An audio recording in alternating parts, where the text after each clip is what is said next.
Joining me live at NNC Continental Prime tonight to discuss the growth of democracy in African countries is an African Affairs Analyst, Ifeanyi Okoye. Very warm welcome to you, Ifeanyi, and thanks for joining us on the news. Good evening. Nice having me on the show. Now, Ifeanyi, how would you describe the system of democracy as practiced in African countries? Would you say it's still nascent or it has come of age? Knowing that a majority of African countries got their independence in the decade of the 60s. Well, democracy, the intent of democracy as at the 60s was nothing other but to create freedom and expression for the African states. But unfortunately, its leadership or its leaders over the years has not been able to translate the impacts, which are the dividends of democracy, to its city, to the populations in Africa. And looking at the current happenings in most countries, I won't say that democracy has been fully implemented. I would say, as at the last report, it was countries like Mauritius that would say their democracy was fully implemented.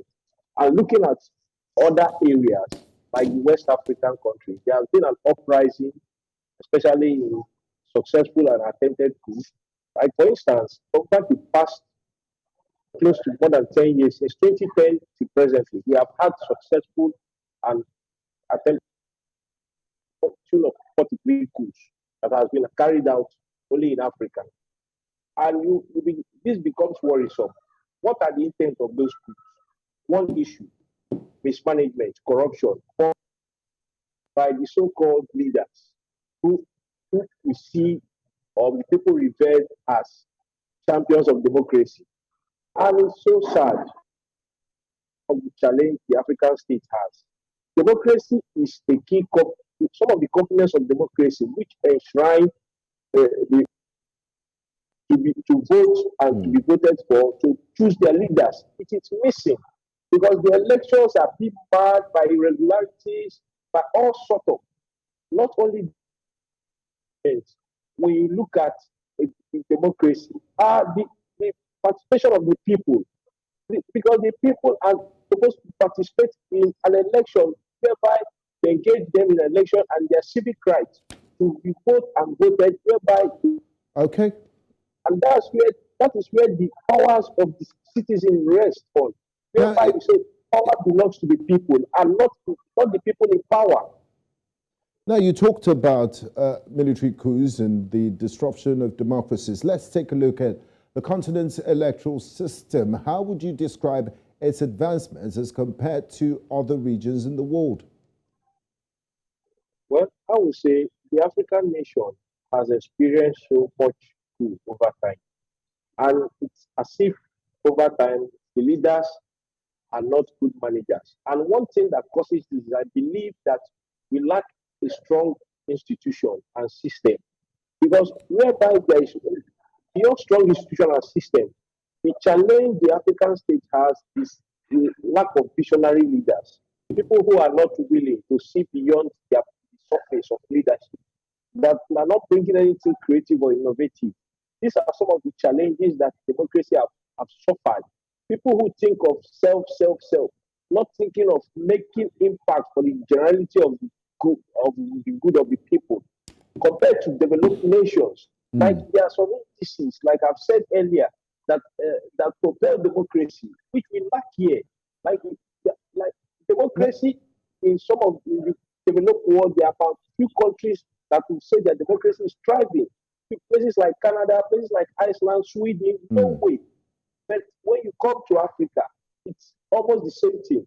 And there are sorry to butt in here. I'm happy you mentioned there are some indices that shows that democracy is thriving. And one of them is media freedom, the importance of media freedom to democracy, peace, and delivering on the sustainable development goals. That's the theme for this year. Is true press freedom attainable or only a mere thought? Press freedom is very much attainable if the leadership in every country will abide by like Nigeria, my country, we signed an Freedom of Information Act. How has that been implemented across every sector of governance or across every component which are states in Nigeria? That's a question we need to ask ourselves. You see, we saw what really happened, what is happening in the present regime. I want to narrow it down to my country. It's been a challenge. The medias are now reporting what they ought to report because most medias now are being controlled by the so-called few politicians for their own self-aggrandizement or interest. Because the media has a way of shaping the narrative of the people. The media has a way of shaping the information which the majority of the people digest, which have to sink into their subconscious mind.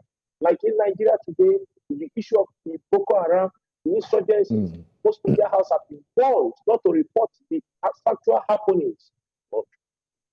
Okay. That they should not report, they should not tag them terrorists, they should be tagged bandits. And what will all this bring about? The press freedom is being the media space in Nigeria is being stifled. It's being stifled by the government, by the present governance.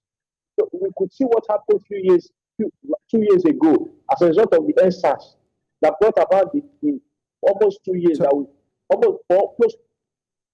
Thank you. If I wish you could go on, but I do get your point that there's a lot that is still needs to be desired when it comes to attaining true democratic credentials in Nigeria and Africa as a whole. I'd like to say a big thank you to you, Ifeanyi Okoye, for your time and insights on this subject. We do appreciate your contribution. Thank you.